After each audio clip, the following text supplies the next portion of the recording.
Сайн уу сонсогчдоо. Уянгагийн подкастын ээлжид дугаар та бүхэнд хүрч байна. Тэгэхээр энэ удаагийнхаа дугаарт бид өмнөх дугаараас арай өөр сэдвээр та бүхэнд сонирхолтой мэдээллийг хүргэхээр бэлтгэлээ. За студидтэй бид анагаахын шинжилгээ ухааны үндэсний их сургуулийн тархи судлалын хүрээлэнгийн захирал Баттөвшинг урьж ярилцах гэж байна. Танд энэ өдрийн мэндийг хүргэе. За баярлалаа. Яг л телевизээ радиогийн хамт олон ингээд яг тархи судлалын чиглэлээр сонирхож ярьцлага болсонд их баяртай. Ер нь манай улсад тархи судлал гэдэг одоо энэ салбар хэр одоо хөгжсөн байдаг юм бэ? Бид ер нь одоо энэ тархийг хэр судалж чадсан юм бэ? Тэрнээс яриагаа эхлэв.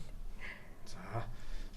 Тийм. Тэгэхээр яг тархитай холбоотой шинжлэх ухаан дэлхийд хөгжөөд 120 гаруй жил өнгөрч байгаа гэж үздэг. За Монгол улсад тархитай холбоотой шинжлэх ухаан гэх юм бол сэтгцийн эмгэг судлалын салбар шинжлэх ухаан бол за нэг 90 жилийн бараг түүхтэй. За дээрэс нь мэдрэлийн эмгэг судлал, мэдрэлийн мэс заслал хөгжиж ирснээс хойш бас нэлээд олон жил өнгөрсөн. Харин яг тархи судлал гэдэг энэ суурь шинжлэх ухаан нь болохоор 2014 оноос хойш одоо Монгол хөгжиж байгаа гэж хэлж болно. Учир нь тархи судлалын чиглэлээр одоо өндөр хөгжсөн орнууд болох Япон, Солонгос, Америк зэрэг орнуудад төгссөн манай үндэсний мэргэжилтнүүд ихэнх нь авш үйсийн багш нар байсан л да. Тэд нар бол 2014 онд нийлээд 7 хүн хэлсэн. За энэ 7 хүн нийлээд Монголын нейросайенсийн нийгэмлэг гэдгийг үүсгэн байгуулсан байна. Тэр цагаас хойш тэр судлалын шинжилгээ ухааныг Монголд хөгжүүлэх энэ чиглэлээр үндэсний мэргэжилтнүүдийг бэлтгэх, эрдэм шинжилгээ судалгааны ажил гүйцэтгэх улмаар одоо хүрээлэн судалгааны төв байгуулах юм зорилготойгоор ажиллаж байна. Тархи судлал гэж юу яг юу юм бэ? Юуг судалт юм бэ? За энэ харин хамгийн энгийнээр тайлбарлах тийм. Тайлбарлахад за хүний оюун ухаан түүнийг одоо үүсгдэг тархи болоод мэдрэлийн системийн бүтц үйл ажиллагаа тэдгэртэй холбоотой эмгэгүүдийг цогцоор нь судалдаг ийм салбар дундын суурь шинжлэх ухааныг тархи судлалын шинжлэх ухаан гэж нэрлэдэг. Жишээлбэл урт наслах, хэрхэн урт наслах вэ гэдэг асуултанд тархи судлалын шинжлэх ухаан хариулт өгөхөөр ажилладаг гэсэн үг. Яагаад сэтгцийн хүчин тусдаг вэ? Яагаад мэдрэлийн хүчин тусдаг вэ гэдэг асуултуудад хариулна гэсэн үг. Сансарт нисгэд тархийг яаж хамгаалах вэ гэдэг асуултанд. Эсвэл тархийг дүүрэж ямар роботыг бүтээж чадах вэ? Эсвэл одоо ухаалаг аппаратуудыг хэрхэн бүтээх вэ? Энэ асуултуудад тархи судлалын шинжлэх ухааны туршилт судалгаан дээр үндэслэсэн баримтыг ашиглаж одоо хөгжиж байна гэсэн үг. Тэгэхээр нэг аж үйлдвэрлэлийн хувьсгалуудыг ярьдаг шүү дээ. За 4-р хувьсгал, 5-р хувьсгал гэл энэ сүүлчийн давалгаа бол тархи судлалын шинжлэх ухаантай холбоотойгоор одоо яг бид энийг анзаарч энд амьдарч байна л да. Тархитай холбоотой жишээлбэл хичнээн эмгэгүүд байд юм бэ? За нийтдээ сэтгцийн өвчин гэдэг нь бол одоо манайхаар бол тархитай холбоотой өвчин шүү дээ. Тэгэхээр тархитай холбоотой өвчнүүдийг үндсэнд нь за нэг 3 том чиглэлд хувааж болно. Яг одоо орчин үеийн анагаах ухааны оншоор гэх юм бол тийм. Бид бол одоо оншийг дэлхийн эрүүл мэндийн байгууллагын баримталдаг өвчнөө олон улсын 10 дугаар ангиллыг ашигладаг л да. Тэгэхээр энэ ангиллийн дагуу сэтгцийн өвчнүүд гэж тусдаа бүлэг өвчнүүд байгаа. 330 гаруй өвчнөд. За мэдрэлийн өвчнүүд гэж бас тусдаа бүлэг өвчнүүд байгаа. Ингээд сонсоход адилхан юм шиг мөртлөө бас тодорхой хуваагдана л да. За дээрэс нь мэдрэлийн мэс заслын өвчнүүд гэж бас тусдаа өвчнүүд байдаг. Жишээлбэл үүн дотор тархины хавдар гарах гэж байна. Тийм. Энэ бүлэг өвчнүүдийг нийлүүлээд тархитай холбоотой өвчин гэж нэрлэх юм бол 3000 орчим өвчин байдаг гэж үздэг. Мэдрэлийн сэтгцийн яг юугаар ялгаатай юм бэ? За мэдрэлийн өвчнүүд гэхээр маш олон төрлийн мэдрэлийн саас ажилтаас гадна одоо төв мэдрэлийн систем, цахим мэдрэлийн системийн үйл ажиллагаа бүтцийн өөрчлөлтүүдийг хэлж байгаа. Тэгэхдээ энийг яг өвчнөө олон улсын ангиллын мэдрэлийн өвчин гэдэгт одоо тодорхойлогдсон бүх өвчнүүдийг тооцноо л гэсэн үг. Гэтэл энэ өвчнүүдийн зарим нь болохоор сэтгцийн үйл ажиллагаанд нөлөөлдөг, зарим нь нөлөөлдөггүй. Тэгэхээр сэтгцийн үйл ажиллагаанд нөлөөлж байгаа өвчнүүдийг нь сэтгцийн өвчин тооцдог. Жишээлбэл хамгийн энгийнээр явахад эпилепси гэж өвчин байна. Ундаг өвчин. Энэ ундаг татдаг энэ өвчнийг бол хүмүүс мэднэ. Энэ өвчин нь мэдрэлийн өвчнүүд бол мөн. Ямар тохиолдолд энэ сэтгцийн өвчин болж өөрөх вэ гэвэл сэтгцийн үйл ажиллагаа нь алдагдсан. Тийм үү? Хэвийн биш. Сэтгцийн эрүүл мэнд нь ямар нэгэн байдлаар одоо муудах юм бол энэ сэтгцийн өвчнөд тооцогдоод явчихна гэсэн үг л дээ. Жишээлбэл бас өөрөөр хэлэх юм бол тэнэгрэл гэж өвчин байна тийм. Энэ тэнэгрэл гэдэг өвчнийг мэдрэлийн өвчин гэж болно, сэтгцийн өвчин гэж болно. Учир нь хөгжөөд эхлэхээр нөгөө хэвийн үйл ажиллагаа нь алдагдаад эхлэхээр тэнэг болж байгаа шүү дээ. Тэгэхээр энэ бол сэтгцийн өвчин мөн бүтцийн өөрчлөлтөнд орж байгаа учраас мэдрэлийн өвчин мөн бас мөн. Одоо жишээлбэл даавны хам шинжтэй хүүхэд гэвэл тархины үйл ажиллагаанаас хамаарсан гэж үзэх үү? Даавны хам шинж гэдэг нь болохоор яг удамшлын өвчин. Энэ өвчний талаар бол зөвхөн сонирхолтой баримт дуртахад 1962 онд манай анагаахын шинжилгээ ухааны үндэсний сургууль тухайн үед анагаахын дэд сургуультай тэр сургуулийн профессор манай сэтгцийн эмгэг судлалын тэнхимийн эрхлэгч Дорж Адам гэж хүн байсан. Бидний багш. Үеийн ихний багш л да. Энэ хүн энэ Дауны синдром гэдэг энэ өвчнийг Монголд одоо хэр их хэмжээний тархалтай байдаг вэ гэдэг анхны баримтаар нийтлүүлсэн байдаг. Тэгэхээр энэ ямар ч үстэй гэхээр Дауны синдромын нөгөө нэршил нь албан бус нэршил нь бол монголизм буюу Монгол синдром гэж нэртэй явж байна. Яг улс үндэстэн болгоныг иймэрхүү маягаар нь ингэж адуудж байгаа, дормжилж байгаа маягийн ийм өвчнүүдээр нэрлэдэг тийм Франц өвчин гэх жишээлбэл бэлгийн замын алдарт өвчнийг нэрлэх жишээтэй. Тэгтэл одоо тэнэг болдог өвчнийг бол Монгол өвчин гэж нэрлэдэг өсөн дээр үед. Тэр нь ямар ч үстэй юм гэхээр одоо Монголын байлдан давалттай холбоотой тийм эсвэл одоо Аз тивийн хүмүүсийг Монгол гэдэг одоо том нэрийн дор ойлгодог өсөнтэй холбоотой. Арьс өнгөрийн үзэлтэй холбоотой, евгеник үзэлтэй холбоотой гэл маш олон төрлийн энэ зүйл байна л да.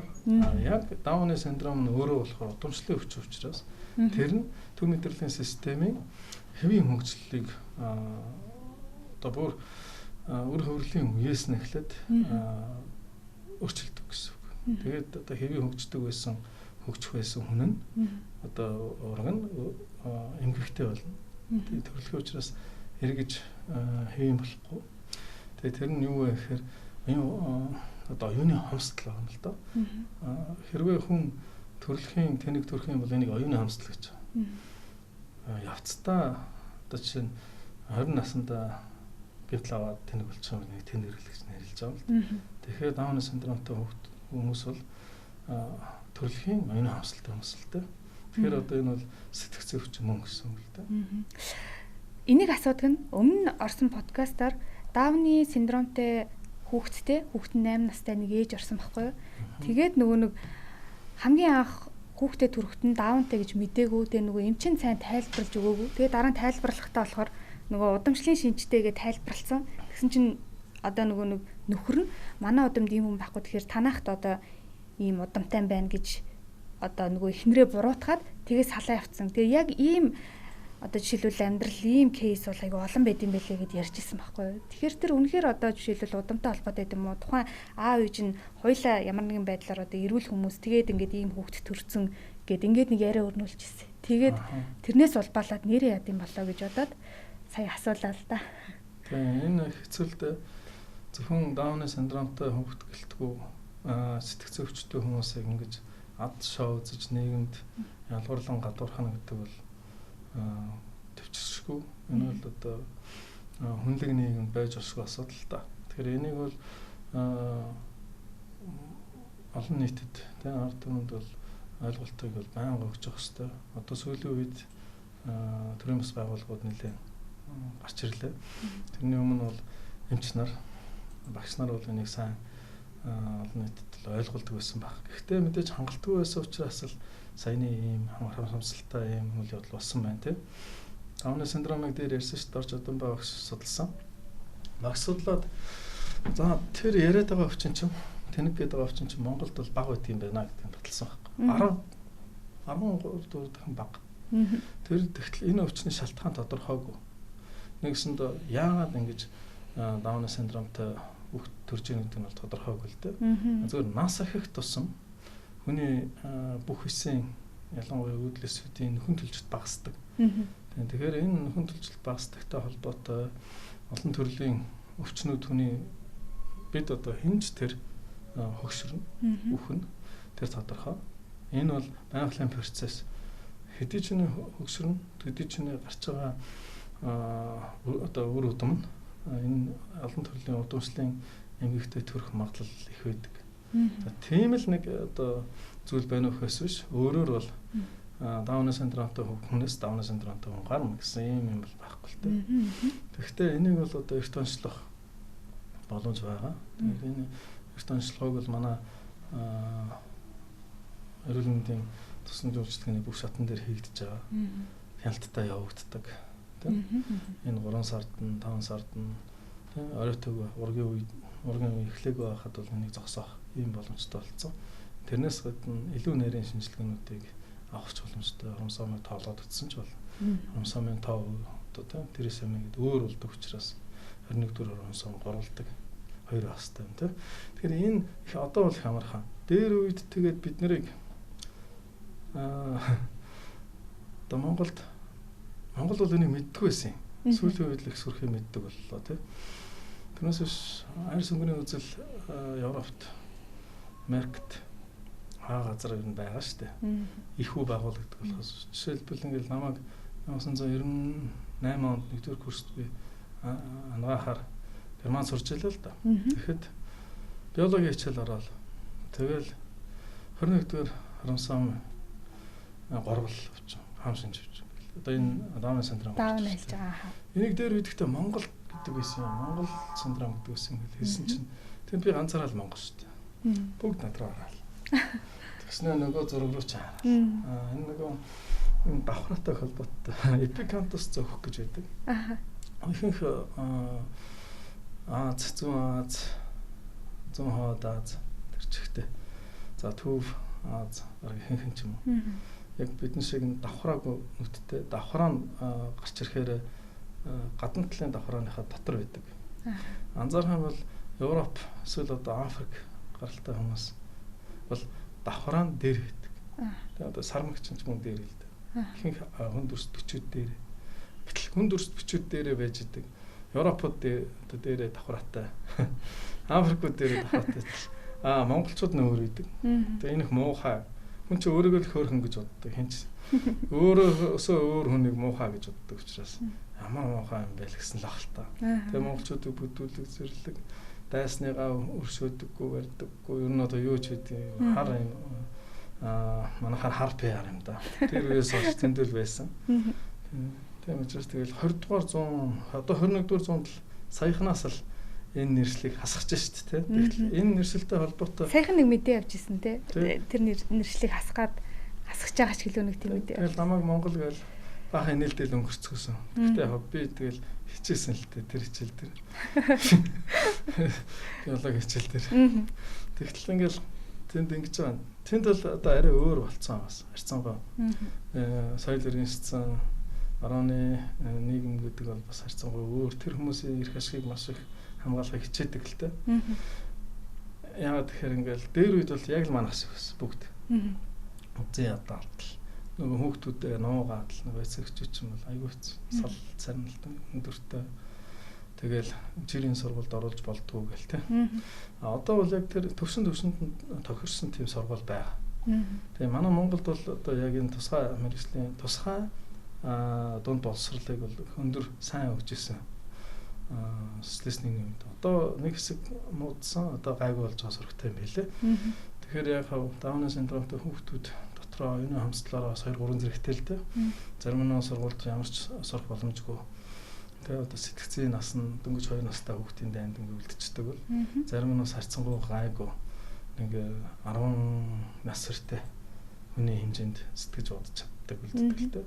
Тийм хүмүүсийн зориулсан сургууль энэ төр бол байдаг. Тэнд одоо жишээ нь Германд байж хат бүр тэр өвчтэй. Тийм сериал гаргадаг байсан.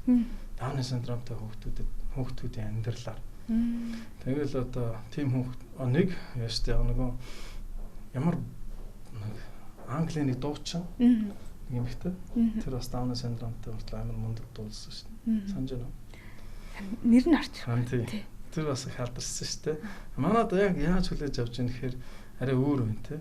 Бас ачаа үзэж байна. Ялгарлан гадуурхаж байна. Энэ үзлийг бол харин аль болох ялгарлан гадуурхаж. Рол модел хэрэгтэй байх шиг байна те. Тийм бас чаддаг те. Та бүгд бодлоо жишээлбэл нийтлэх юм бол олон ургалч үзлээр дээрэс нь энэ хүнийг ачаа үзэхгүй хүндэтгий гэж бодож байл жишээлбэл хэн нэгний ингээд ураад оруулах хэрэгтэй. Тэгээ ингээд Японд лав нэг хүн байдгийг телевизээр гарч яадаг. Тэр хүний бодол бас хөөрхөн шүү дээ. Тэр хүмүүс ер нь бол нэг юм удамшлын өвчтөй одоо тийм энэ ингээд би удамшлын өвчтөй гэдэг нь удам дагж байгаа гэсэн үг биш л дээ. Зарим нь санамсаргүйгээр энэ тохиолддог учраас шалтгаан одоо хүртэл тодорхойгүй шүү дээ. Тийм өвчтөй улсууд гарлаа гэхэд буруутахад үлдээ. Тэгэхээр зарим тохиолдолд бол саяных бол харамсалтай тохиолдолно. Зарим тохиолдолд бол харин ч их гэр бүл илүү их дотн болдог л доо. Бие бинийгээ одоо уучлаад бие бинийгээ дэмжиж эхэлдэг. Тэгэхээр аль нэгэн тийм азтай тохиолдол ч юм уу азгуучаас хамаагүй одоо яг телевиз дүүрж авчирч яриулдаг. Тэр хүний бодол санааг сонсдог. Магадгүй тэр хүнд шал өөр проблем байгаа л да. 10 настай хүүхдийн проблемыг л ярина шүү дээ тий. Тусаар явах ямар байдгийг ч гэдэг юм уу. Энэ нэг сонирхолтой байж магадгүй л дээ. Өмнө нь бас нэг тархит юутай холбоотой өвөл нөгөө хүмүүс гадуур нөгөө малгай өмсгөө аяг толгойн утсыг явдаг штэ. Тэгээд тэрнтэй холбоотой нэг жижигхэн юм сурвалжлага бэлтжижсэн. Тэгсэн чинь яриа өгсөн юм ч маань толгоогоо ингээд ааруулад яваадах юм бол одоо ингээд бүр хөшөрсөн байна. Одоо 60 70 хүрсэн байна. Тэнэрэл одоо өвчин тусах магадлал нь хэд дахин өндөрч гэлээ нэг тийм юм ярьж ирсэн. Тэгэхээр тэр одоо шилүүл нөлөөлөх үү? Тэр юмч бодвол яг л судалгаа харж байгаа хэлсэн шиг санаж тий. Судалгаа харсан учраас тэрийг мэдэж хэлж л дээ. Тэгэхээр яг тийм судалгаа мэдээж хүүтэн оронд л хийгдсэн байж таарна. Тэр бодит баримттай л хүн ярьж шүү дээ. Эмчнэр бол бодит баримттай ярьж л таар. Би бол яг хойдоо тийм судалгаа хараагүй л дээ. Зүгээр ер нь бол толгой тархийг хайрлахгүй бол тэнэгрэл их хурдан эхэлдэг нь бол ойлгомжтой. Ялангуяа хүйтний стрессээс гадна. Стресс гэдэг нь одоо нэгсэндээ мэдэгт одоо сөргөөр нөлөөлж байгаа хүчин зүйл юм уу да. Тэгэхээр хүн болгоо ингээд харилцаанд нийгмийн харилцаанд ороод ирэхээр тодорхой хэмжээний стресстэй ордог. Тэр стресс нь хүний сэтгэлд эерэг эсвэл сөрөг мөр үлдээдэг. Мөр гэдэг нь одоо дорсомж. Сэтгэл хөдлөл. Зарим хүмүүстэй харилцах сайхан, заримд нь болохоор их муухай байвал сайхан муухай сэтгэл хөдлөл гэсэн үг шүү дээ. Энэ ингээд хүний тархинд бичигддэг юм уу да. Хэдий ч нэ хүчтэй сэтгэл хөдлөлд нь төдий ч нэ удаан хатгалагдана да.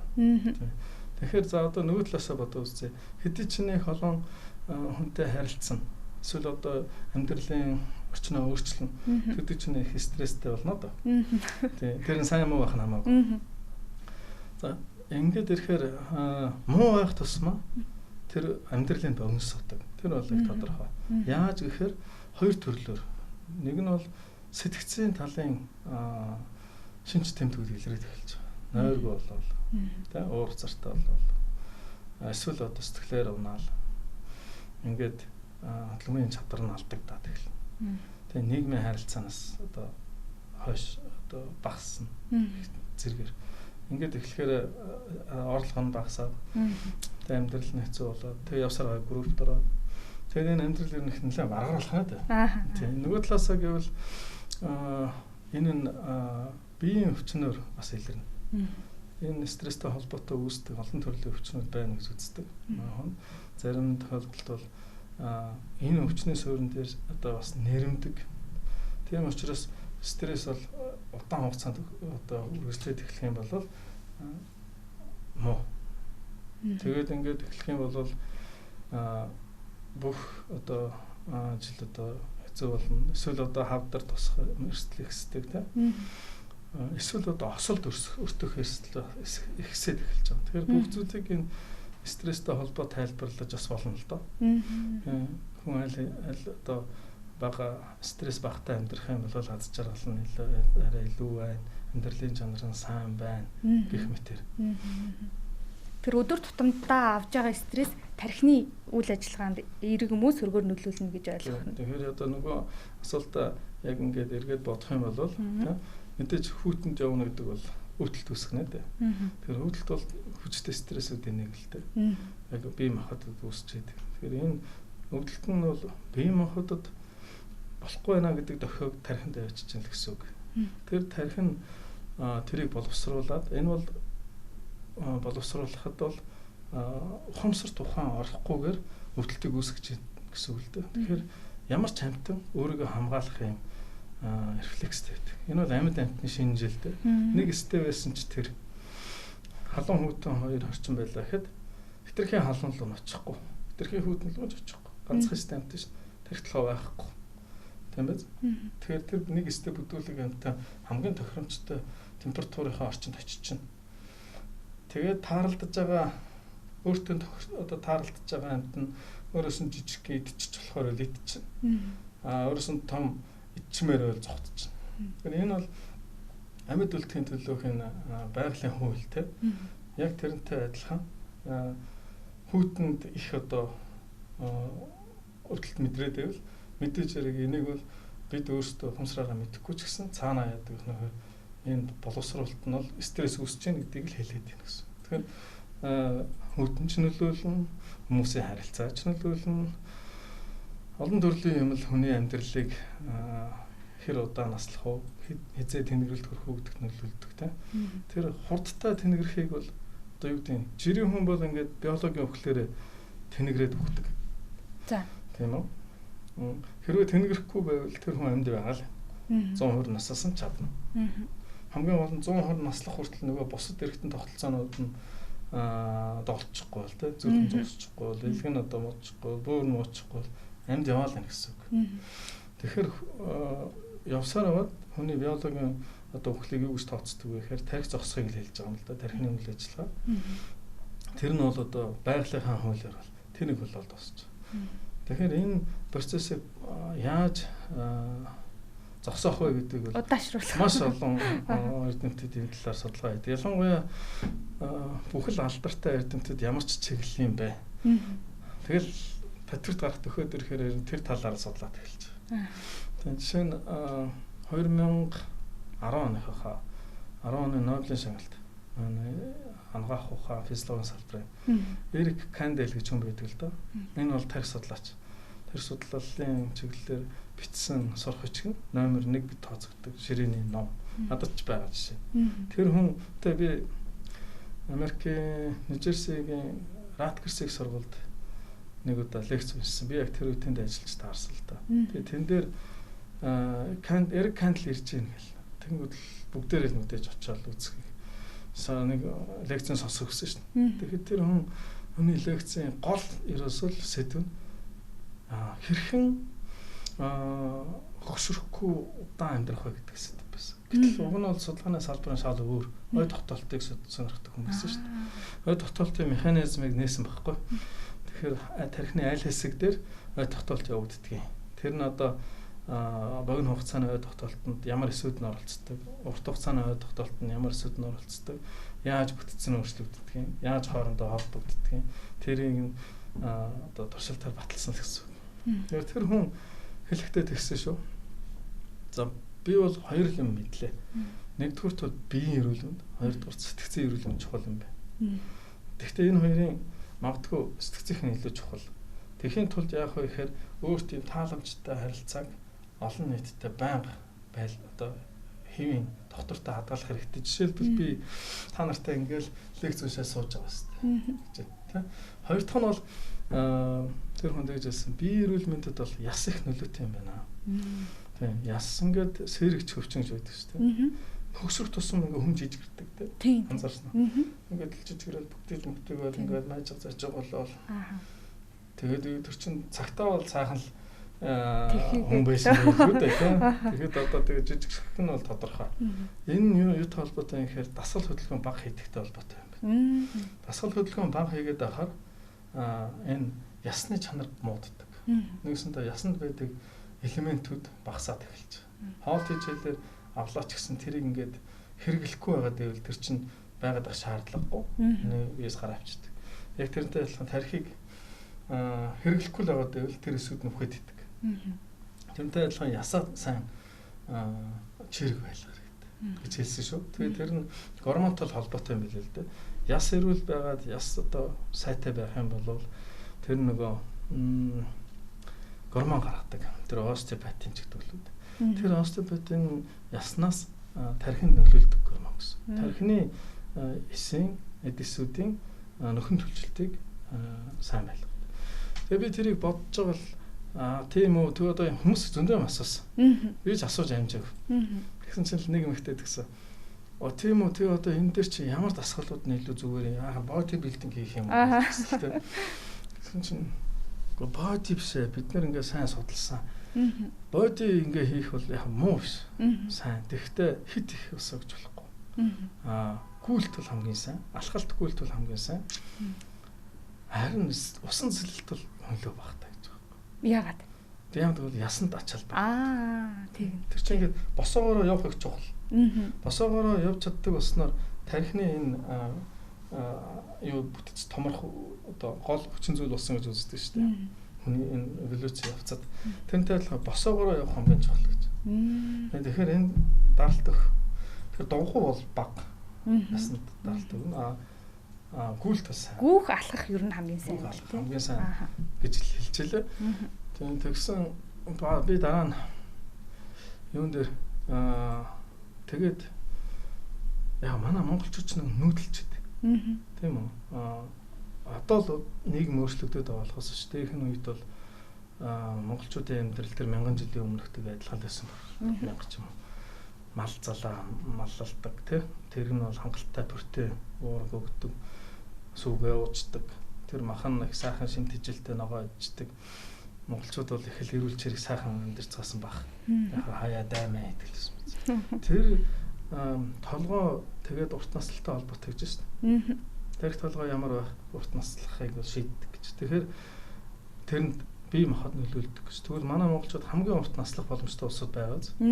Морь малтай. За эмэгтэйчүүд нь нөгөө өхөр үнэ саах нөгөө хойно уурган тэгээ зөндөө ажил байна. Тэр бол айгүй дээр үед бол тийм байжээ. Тэр нь бол үнэн юм шиг надад санагддаг.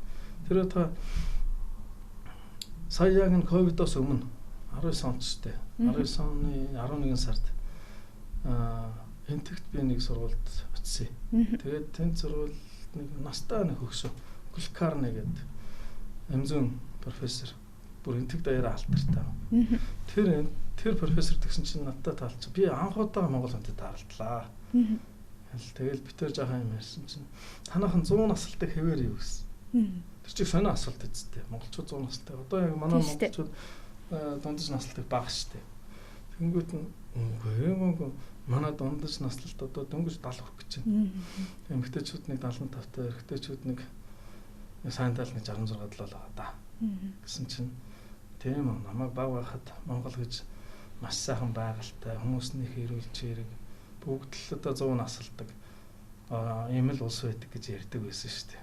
Манай түүхэнд танахтай холбоотой учраас тэгээд ярихт нь яг энэ төгөөд бол манайхаа тэгж бодд юм байна. Тэр үед бид нарын төвөтэй харилцаа холбоо хязээ байх болсон мэдэхгүй л дээ. Тэгэхэд л тэр настай профессор надад тийм ярьсан шүү. Хөгшчүүд нэг бид нар энтэг гэхээр ухаантай хүмүүс тий. Их сайхан дулаахан орон тогс могс яваа тий. Иймэрхүү ойлголттой. Тэр шиг тэр хүмүүс болохоор морь мал унсан хичээг бийтэй. Их л урт насалтай өсөд байжтэй гэж. Тэгэхээр бол хүн хэрвээ одоо таны ярилцлагын гол сэдв өнөөдөр хэрвээ тэнэгрэл хэрвээ одоо насжилттай холбоотой асуултууд байх юм бол яаж одоо урт наслах вэ гэвэл хамгийн түрүүнд мэдээж харилцаа холбоо сайтай, хэрэг дулаан өөр амьсгалтай, гэр бүлийн болоод ажлын хүрээнд. Тэгээд байгальтай ойрхон хөдөлгөөний их сайтай байх юм бол дахиад монголчууд маань 100 наслах их амархан юм байна даа л гэж хэлмээр. За түрүүн бас ярьжсэн нэг ой тогтоолттой холбоотой тий. Тэгэхээр тарих юу нь яг яаж ажиллаад бид нар юу юмыг тогтоод юм. Тэгээд нөгөө ой тогтоолт муудаад байна гэж яриад байдаг штеп. Шалтгаан нь юу нь юу гэдэг те. Тэр талаар үлээж байна. Ой тогтоолтын энгийн маш энгийнээр ярихад гиппокамп гэдэг нэг хэсэг байгаа. Тэр их том л доо. Ер нь бидний энэ ой тогтоолт бидний тарих бол ингээд нэг юм эволюцийн явцад үүссэн амьтдын тарихыг дөөрөөдөг гэсэн үг. Хамгийн анх ингээл нэг степт ингээл ярьсан шүү дээ. Тэгэл дараа нь тэр нь хөгжиж явсаар байгаа л олон ист болоод далаад байсан шүү дээ. Загас болоод дараа нь хоёр нутагтан гээд нөгөө хэрэг дээр гарч ирдэг нэг юм амьтан гарсан ингээл тэгэл дараа нь явдаг болоо. Тэгэл яг тэрнтэй адилхан хөгждөг. Нөгөө хүүхэд хэвлээд байж байхдаа загсан хэлбэртэй байж сүүл мөлтэй байжсэн нь гайг болдог өстэй. Тэр чинь бүх шатыг үзэж дуулж чинь гэсэн үг л дээ. Хэвлээд байгаа. Яг тэрнтэй адилхан тарих яг тэгж явдаг. Тийм ч бас хүний тарихны тэр 5 бүрэлдэхүүн хэсэг бол ингээд энгийнээсээ нарийн руу явсан байна. Тэрний хамгийн нарийн хэсгүүдийн доор нь үндсэн үйл ажиллагаа явуулж идэг тийм бүтэц байна. Тэрийг нь одоо гиппокамп гэдэг. Нэгсэндээ тэр гиппокамп бол хаач бүх амьтанд хөхтэй амьтнуудад байгаа гэсэн үг. Зарим шувуунуудад ч байна. Харин загсанд бол маш жижиг. Тийм учраас алтан загсны санамжтай тэг ярьдаг шүү дээ. Тэр бол үнэн л дээ. Үнэхээр алтан загс бол нэг хадгалах хугацаа богинотой л байж таарад. Хүн бол одоо зөндөө удаан турштай санчнаас. Тийм бүтэц байгаа. Тэр бүтэц дотор нарийн зохион байгуулалтаа 3 хүн бүлэгс байгаа юм л да. Тэр эсүүд нь ингээд сэтгэл хөдлөл ороод ирэнгууд л нөгөө эсүүдийн чинь энэ модон хэлбэртэй юм да. Тэр мод ингээд салаалаад эхэлнэ гэсэн. Өчр ургаад эхэлдэг. Тэгэл хоорондоо холбогдоод. За энэ холбогдож байгаа бол нэг салаан л нэг яах нь ой санамж байгаа юм шүү дээ. Нэг дуурсан ч тийм. Тэгэл тэрийгэ бодоод л ах. Бодоод л нөгөөч чинь байгаа. Улам томроод л ах юм. Улам ингэ батчаад ах. Батчаад юм л гэсэн. Холбоос үүсцэл байна гэсэн. Тэгтэл тэр чинь сэтгэл одоо хөдлөлийг мэдэрч яадаг бас нэг хэсэг хэсүүд байх нь дээ. Тэр хоёр хоорондоо айгүй ойрхон холбоотой байх нь тийм. Нарийн л да их олон төвүүдийг дамжина. Гэтэл ерөнхийдөө ойлгох юм бол тэр холбоос байж яах нь ой санамж үүсдэг. Тийм учраас суралцах үйл явц хоёрхан арга замтай гэж ярьж байгаа юм тэр байхгүй. Яг нөгөө сэтгэл хөдлөл хоёр арга замтай байна. Эрэг ба сөрөг. Нейтралны юм баг байхгүй. Нейтралны юм гэдэг нь болохоор ухамсар тэрийг анзаарахгүй гэсэн. Тэнгүүд сэтгэл хөдлөл хоёр анз. Тэгэхээр хүүхдэд ч юм уу амьтанд ч юм уу зааханд бол нэг бол магтна. Урамшуулад байна. Онц авсан. Нэг онц гэдэг чинь урамшуулж байна гэсэн. Муу гэдэг чинь бол урамшуулах одоо шийтгэж байна гэсэн. Эсвэл зодно. Тэр үед бол тэр одоо зарим нэг ихэнх одоо шашны сургуулиуд түн зоддог ч байсан юм да. Юм маш зөв, маш одоо үр дүнтэй сургалтаар байгаа юм шүү. Одоо бол энэ буруу гэдэг юм байна шүү дээ. Яг л энэ стресс үүсгэдэг. Задуур гэдэг чинь хөвдөлт үүсгэнэ. Хөвдөлт гэдэг бол стресс үүсгэдэг. Тийм учраас тэрнийг яах нь багсах хэрэгтэй.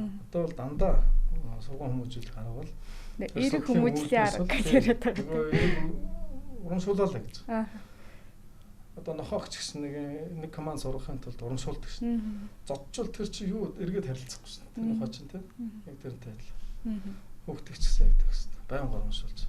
Тэр яг тэрнтэй адилхан ой санамж гэдэг бол суралцах үйл явц. Тэрэн дээр одоо тулгуурлаж хүний бүх амьдрал бүтдэг. Тийм учраас тэрэнд байгаа юм бол хүн ойлгомжтой тэрийг бол зохицуулж чадна.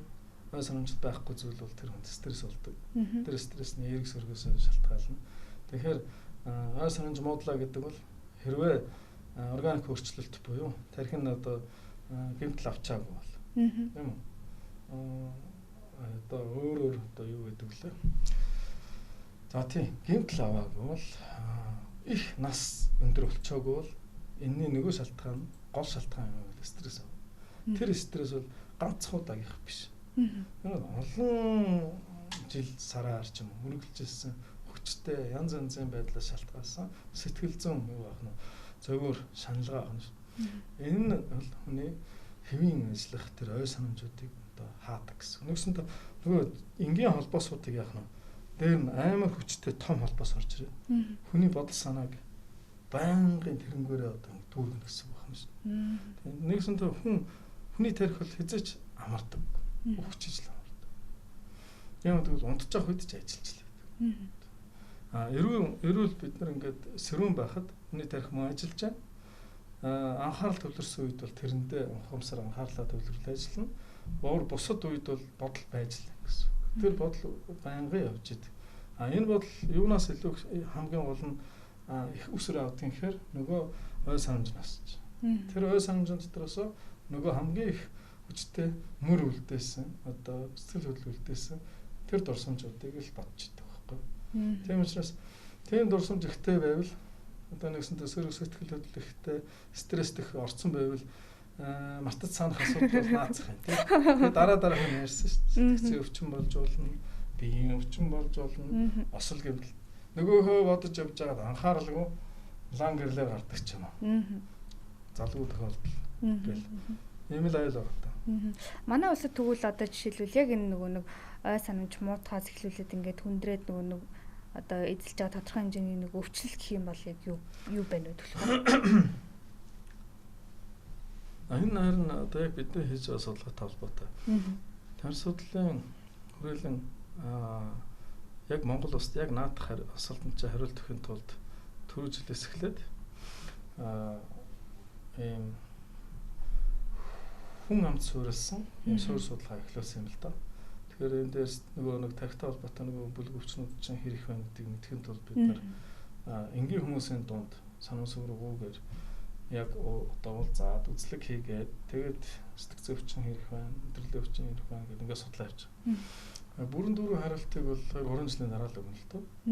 Зөв эхний байдлаар ингээд харахад жишээлбэл нойр гэдэг бол хамгийн эхний асаа хэллээ шүү дээ. Энэ стресстэй холбоотой, энэ сэтгцэн эрүүл мэндтэй холбоотой хамгийн эхний үүсэл бол нойроор илэрч идэг. Тэгэхээр тэр бол манай хүн амын дунд 60 гаруй хувьтай байлаа. Өндөр үн тий. Өндөр. Нойрны чанар муутай л гэсэн үг л дээ. Тэгэхээр энэ бол хаана илүү их вэ гэхээр Улаанбаатар хот. Тэгээ аймгийн төвүүд дээр. Гэтэл суманд гайгүй байхгүй тийм.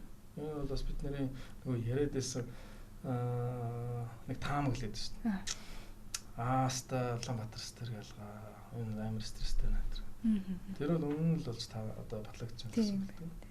Стресс зүйл байх тусам л одоо жишээлбэл тухайн нойр чанартай хэсгийг яаж мэдэх вэ? Нэг хоёр арга байгаа л да. Нэгдүгээрх нь бол маш өндөр наривчлалтай тийм асуумж арга. Гадаадд одоо олон улс түмний одоо тийм олон нийтийн дунд явуулсан судалгаа батлагдсан. Маш сонин одоо өрмөц асуултууд явна. Тэрийг ингээд бүгэлж явахад бодлоо ярьж байвал жишээ мэдэгдэж шүү дээ. Тэгэхээр энэ асуумжийн аргаар бол нэгдүгürt. Хоёрдугаарт бол нарийн баг шинжилгээгээр үзнэ. Тэр нь болохоор полисомнограф гэдэг л дээ. Маш одоо 8 төрлийн үйл ажиллагааг шууд нэг дор бичиж авдаг. Бүтэн шөнийн турш. Тэгээд нойрны чанар ямар байгаа вэ гэдгийг тодорхойлдог. Одоо энэ манай нөгөө нойрны төв дээр байгаа аппарат мөн үү? Аа. Яа нөгөө төрийн тусгай дээр байна шүү дээ. Нэг хоёр аппараттай саяхан болсон шүү дээ. Манайхаас нэг аппарат. За. Одоо тэгээд тэр Монголд 3 аппарат. Төрөлх тус байна. За. Зөндөл байгаа. За тэгвэл танаа тэр одоо судалгаа чинь жишээлбэл за нойрны асуудал өөр тэр чухал та тийм. Тэр энэ 3 үе шаттай явуулах юм. Нэгдүгээр үе шат нь бол ихэндээ илрүүлэг хийн гэсэн үг тийм. Одоо бид одоо гол шинж тэмдгүүдийг бол судална. Жишээлбэл одоо стресс ямар байна? Асуумжийн аргаар бол багжийн аргаар. Тэр багжийн арга гэдэг нь болохоор дээр ярьсан шүү дээ. Стресс гэдэг бол бидэнд захирагддаг ухамсарт. Тэгээ энэ бол ингээд бид чинь бас амьд шүү дээ. Тийм учраас энэ ингээд ургал мэдрэлийн систем, автомат мэдрэлийн системийн энцэрт байдал алдагдахыг хэлж байгаа юм л да. Цаана одоо нарийн нэр тийм байна. Тэрийг ингээд шинжилдэг багж байгаа л да. Тэр багжийг бид ашиглаж нэгсэндээ хоёр талаас нь үзэх гээд байхгүй. За асуумжаар бол ингээд стресстэйгээд өөрийгөө ингээд тодорхойлчихлаа. Гэхдээ зүгээр асуултуудаар хариулж явж итэл энэ стресстэй гарч байна. Нөгөө талаас бол энэ одоо тэр саяны ярьдаг автомат мэдрэлийн системийн үйл ажиллагаагийн агчин шинжилгээний анхаарал үзэж байна.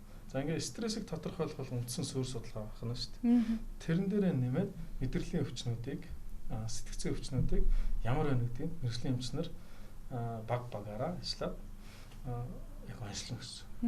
Тэгээд тэгжээж одоо судалгааг 1-2 дугаар шатанд дуусна. Дараагийн шат нь болохоор за энэ тохиолдолд эмчилгээ ямар явагдаж байна. Тэгэхээр бид олон нийт гэдэг нь болохоор эмнэлэг дээр байгаа хүмүүсийг үзэх гэдэг юм шиг. Тийм. Эмнэлэгт очоогүй хүмүүсийг ярьж байна, тийм. Эмнэлэг одоо эрүүл гэсэн үг. Удамжинд байгаа хүмүүс, гэртээ байгаа хүмүүс бол өөрийгөө эрүүл гэж бодож байгаа. Гэтэл яг үүндээ ямар асуудалтай вэ гэдгийг үзэх гэж байна гэсэн үг шүү дээ. Тэгээд ихээр бид нар дараагийн шатанд явах ихээр одоо энэ судалгаанд хамрагдсан хүмүүсийг өрж авчираад тэгээд цусны шинжилгээ, тийм тэр дотор одоо биохим, ерөнхий, шасны шинжилгээ, тийм иммунологийн шинжилгээ, зарим нэг гормон, нөгөө нэг ярьсан остеопатина харъя. Тэгээд стрессийг бас үнэлэхэд оролцдог кортизол, за дээрэс нь энэ нойрны өөрчлөлтөнд ордог мелатонин гэх юм уу. Гэх зэргийн энэ гормонуудыг үзнэ. Дээрэс нь тархины хвшлэг хийн. Шөн тэр полисомнографаар бүтэн бүх үйл ажиллагааг нь одоо үзье. Дээрээс нь зураг авъя, тархины хан зургийг. Тэгээ одоохондоо яг Монгол хүний маш нарийн энэ тархины хэмжээсүүд байхгүй байна. Тэгэхээр тэрийг бол одоо гаргая. Тэ? Одоо тэр их тархин аль талдаа ямар шууд зузаантай байд. Тэр их тархины бор гадрах гэж байгаа шүү дээ. Тэрний хэдийн хэмжээний хэдэн миллиметр гэдэг. Зарим газар хаана ямар байна? Аль наснд ямар байна? Хэдэн наснаас эхлээд багасчээ. Тэ? Хэдэн наснаас эхлээд одоо тэнэрлэх эхэлж байна. Гэх мэт. Хүүхэд наснда хэд идэв. Энэ норм хэмжээнүүд бол их чухал. Тэгээ ийм судалгаа хийн дээ. Тэгээ энэ бол багц судалгаанууд. Энэ манай багт бол зөвхөн сэтгцэн эмчнэр, мэдрэлийн эмчнараас гадна дотрын эмчнэр орж ирдэг. За, эмэгтэйчүүдийн эмчнэр байна, шүдний эмчнэр байна. Энэ ямар учиртай юм бэ гэхээр нөлөөлдөг. Жишээлбэл одоо эмэгтэй хүнд гэхэд цэвэршилтийн насанд сэтгэл зүйн шинж тэмдгүүд хэлэм, тийм. За, шүдтэй холбоотой одоо айдс, эсвэл шүдтэй холбоотой энэ эрүүл нүрийн гажигтай холбоотой. Усад эмгэгүүд дотор гэхэд бол дотрын маш их олон өвчнүүд бол заримдаа шалтгаан тодорхойгүй байдаг. Тэгэхдээ зөвөр эхэлдэг. Тийм хүмүүс их зөндөлдөө маш их хэмжээний мөргүү зардал гаргадаг. Гэтэл энэний цаана нь юу гэдэг вэ гэхээр сэтгцийн тулгамдсан асуудал, эсвэл сэтгцийн өвчин байх чинь. Нүг chronic disease лөө. Тийм. Тэр бас холбоотой үгүй юу? Би андарч байна. Тэгэхээр нөгөө архаг өвчин гэж байна тийм. Яг зөв. Жишээлбэл диабет байна тийм. Энэ халдварт бус гэхдээ архаг үйл явцтай ингэж удаан үргэлжлэдэг. Энэ өвчнүүд Монголд бол одоо хөдөлгөөний чадвар алдалтанд амархан өргөж байгаа. Тэгээд насыг богиносгодог.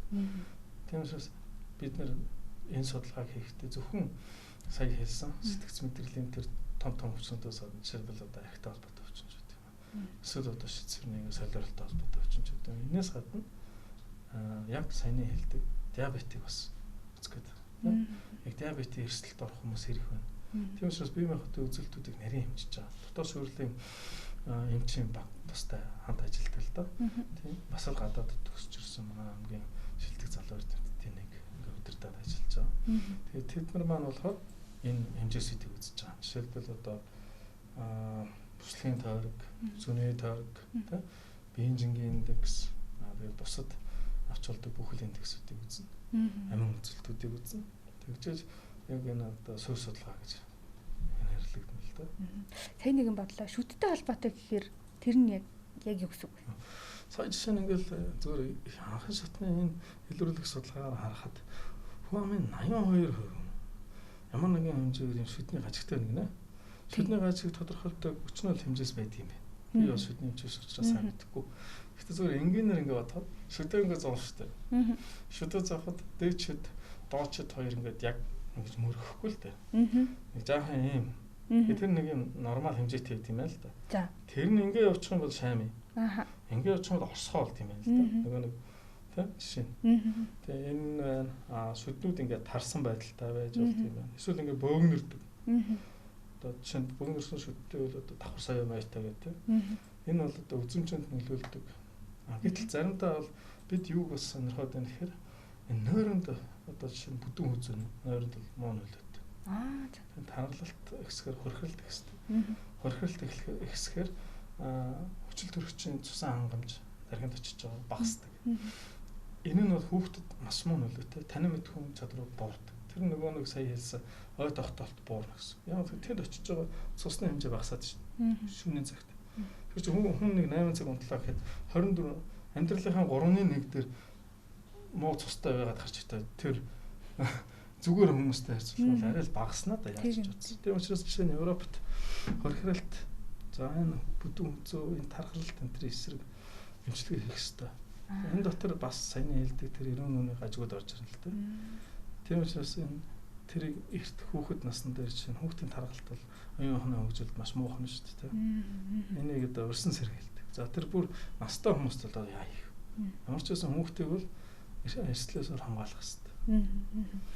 Нойртой холбоотойгоор одоо жишээлбэл нөгөө нэг ялгарч идэг гормон гэдэг та түрүү ярьсан те. Яг ямар хэмжээтэй одоо жишээлбэл ялгарх хэрэгтэй юм. Тэгээ нөгөө нойр бүдэлд хүрэхэд бас нөлөөлөх үү?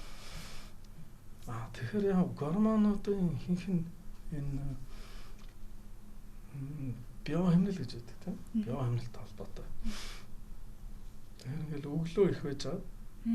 Өшөө болохоор багасчдаг. Тийм гормон байна. Жишээлбэл одоо кортизол гэж нэрлэдэг. Энэ юм өдрийн биохимнэлт байнга ихсэж багасч байдаг. Энэ хэмнэлээр нэгсэндээ гормоны хэмжээ ихсэл багасаад байна гэсэн үг шүү дээ. Тэгтэл мелатонин гэж нэг өөр нэг гормон байгаа шүү дээ. Эсрэг. Тэр нь болохоор өглөө байхгүй болчихдог. Тэгэл одоо өдөөс хойш ихсээд хянаад шөнө унтахын манд бүр ихсэл тэгэл багасаад. Ийм гормон байдаг л доо. Энэ бол зөвхөн хүнд байгаа юм биш. Амьтанд тос байна. Нөгөө амьдрал гэрэлтэй холбоотой. Амьд үлдэхэнтэй бол тийм. Жишээ нь биохимнэлээр 3 төрлийн хөхтэй амьтан чинь 3 төрлийн байх жишээлбэл хүн бол өдөр өтөхтэй амьдардаг. Шөнө биш. Тэгэхээр зарим амьтан бол шөнө илүү амьдардаг. Зарим нь болохоор өдөр шөнийн зааг дээр итгэвчдэг. Хоол хаана олдно тэр үед л одоо итгэвтэй гэсэн. Хүн бол одоо өдрийн амьтан учраас өдөр илүү их тань мэдхэн үйл ажиллагаанууд сайн явагдана, ой тогтоолт сайн явагдана. Дүүнээс гадна нөгөө тарих амардаг. Амрах энэ үед нь гормонуудын нийлэгжилт ихсдэг байхгүй. Тийм учраас жишээлбэл хүүхдэд энэ биохимнэлийг барих маш чухал асуулт тавьсан байх шүү одоо бодоход. Өсөлтийн гормон гэж байдаг тийм. За энэ өсөлтийн гормон бол хүүхдийн ясны явалттай, тань мэдхэн энэ тархины хөгжилтэй сашгүй холбоотой. Тэгэхээр энэ гормон ямар үед идэвхждэг юм бэ гэхээр одоо яг гүн нойрсолтын үед идэвхтэй ялгарч идэг. Гэтэл энэ гүн нойрсолт чинь хүний хувьд бол тодорхой цагтай байхгүй. Яг л одоо унтсноос хойш эхний 3 цагт л явагдчихэдэг. Тэрнээс хойш бол тэр гүн нойрсолт ингээ багасаад идэг. Нэгсэндээ хүний тарих ингээл шууд пад тэгэл ингээ алга болчихвол өглөө ингээд тав асааж байгаа юм шиг. Тэгж шиг асч яадаг гэдэг шүү дээ. Тэр үед юу болдог вэ гэхээр нөгөө зүүдэлдэг шүү дээ. Тэр зүүдлэх үед өөр. Тэгэл дараа нь гүн нойрсол. Тэгээ зүүдлэн, тэгээ гүн нойрсол тэгэл. Тэгэхээр тэр гүн нойрсолтын хугацаа нь эхний яг дөнгөж унтаад эхлэхэд бол цаг 30 минут гэж дээ. Дараа нь цаг 50 минут, 40 минут гэдэг өглөө болох тусам тэр нь багасдаг байна л дээ. Тийм учраас хүн бол сэрээ зүүдээ сана гэдэг бол өглөөнийхөө тийм тэр маш их олон төрлийн давтамжтайгаар зүүдэлсэн тэр зүүдүүдээ санаж байгаа болохоос биш. Тэр 12 цагийн үед зүүдэлсэн зүүдийг санахгүй гэсэн. Тийм. Тэгэхээр тэр 12 цагийн үед эсвэл одоо хүүхдэд бол жишээ нь 10 цаг 10-аас 12 цагийн үед одоо хамгийн сайн нойр авч явах хэрэгтэй. Тэр үед нь тэр өсөлтийн гормон ялгарч байгаа. Тийм учраас нойр бол одоо хүний эрүүл мэндэд маш чухал нөлөөтэй. Нойргүйгээр бол одоо хүн удаан амьдарч чаддаггүй. Тийм учраас нойронд одоо нөлөөлдөг, сөргөөр нөлөөлдөг олон юм байна л да одоо. Ялангуяа манай хүүхдүүдийн дунд нөгөө гар утас их оролддог тийм. Гар утас оролдно гэдэг бол шууд гэрэл нүдэнд очиж ирсэн. Нүдэнд гэрэл очно гэдэг бол өдрийн мэдрэмжийг төрүүлнэ. Тэгэхээр ядраа. Тэр утгаараа бас цаашаага нойр хүрэх яг ингээ унтах тэр үеийг нь цаашлуулад ирсэн. Ковидтай холбоотой ингээл нойрны шилжилж явагдаад ах шиг байна л та бас. Тийм байл. Тэгээ телевизх удаан үзэн хүүхдүүд орой унтна. Энэ бол эсрэгээр одоо нөгөө ковидтай холбоотой магадгүй 10 жилийн дараа ч юм уу 20 жилийн дараа нөгөө өсдөг насны дээр нь ковид болцсон. Тэ ингээд намхан хүүхдүүд гарах байх л та. Сэмүүдийн судалгаа гарсан байсан те нөгөө ковидоос үүдэлтэй нойргүүдэл стресс, сэтгэл готрол хоёр хамгийн их байна гэсэн нэг сүүлийн судалгаа гарсан гэдээ ярьжсэн бас. Тэгэхээр бас аягүй нөлөөлж байгаа юм байна л та. Тийм учраас хүүхдүүдийг хамгаалахын тулд гэрлийг эрт унтраах, дуу чимээнээс багасгах, одоо аль болох хурдан оруулах шаардлагатай. За анхаарал төвлөрөх хугацааны хувьд жишээлбэл тарих яаж нөлөөлтэй? Тарих анхаарал төвлөрөлт гэдэг бол нэг ухамсарын идэвхтэй байдлыг хэлж байгаа юм л да. Тэгэхээр ухамсарын идэвхтэй байдлыг олон нөхцөл зүйлээс шалтгаална. Анхаарал төвлөрөлт гэдгийг одоо анхааралтай холбоотой хүнд одоо 3-4 төрлийн зайлшгүй байх ёстой ур чадвар байна л да. Тэрний нэг нь төвлөрөлт. Тэгэхээр энэ төвлөрөлт нь хэвийн бус буюу удаан одоо эсвэл хэд их эсвэл хэд бага гэж болно те. Тэгэхээр энэ анхаарал төвлөрөлттэй холбоотой тарихыг одоо байнга ажилуулдаг эсвэл одоо ямар нэгэн байдлаар нөгөө стресстэй холбоотой эсвэл одоо бүтцийн өөрчлөлттэй холбоотой байна шүү дээ. Тийм учраас энэ байнга ажилуулад идэг ийм тэнийг зогсоож чаддаггүй. Тэгэхээр ийм өвчин байгаа л да. Жишээ нь хүүхдүүдийн дунд. Энийг бол одоо анхаарал хэд идэвхжих эмгэгэл гэж байгаа. Энэ сэтгцийн өвчний нэг хэлбэр. Тэр нь бол анхаарал төвлөрч чадахгүй гэсэн. Тэгэхээр ийм өвчтөй хүүхдийг бол сургуулийн насанд нь багш нар эцэг эхчүүд эрт онцлох шаардлага. Тэгэхгүй бол загнаад байвал нэмэргүй. Яг тийм өвчин шүү дээ. Нөгөө арх уудаг хүнийг муу хүн гэд загнаад байдаг шин. Тэр чинь өвчин шүү дээ. Өвчнөөс салах хэрэгтэй болохоос улам ингээд чангалаад шорон оронд хараад байвал одоо хэзээч тэр хүн бол эргэж нийгэмж чадахгүй. Тэгээд өнгөрж өгсөн. Тэрнтэй адилхан хүүхдийг бага наснд нь энэ анхаарал төвлөрөлтийг одоо байнга шалгаж авах шаардлагатай. Тэгээд хэд хэвтэй байна уу эсвэл муу байна уу? Их муу байна гэдэг бол мөн адилхан. Анхаарал төвлөрөлт муу байвал биш хэд их одоо юу гэдэг юм бэ? Би сая хэлсэн. Нэг нь бол ингээд бүр анхаарал төвлөрч чадахгүй. Нэг нь болохоор хэд их одоо анхаарал төвлөрдөг гэсэн. Тэр бас их муу. Жишээлбэл одоо бас өөр өвчин болоод эхэлж байна. Нэг бодлоосоо салж чадахгүй гэсэн. Энийг бас арай өөрөөр болохоор өлегт бодол албадмал юм гэдэг л дээ. Сэтгцийн нэр томьёо. Ийм хүн бол нэлээд их байдаг шүү гадаад.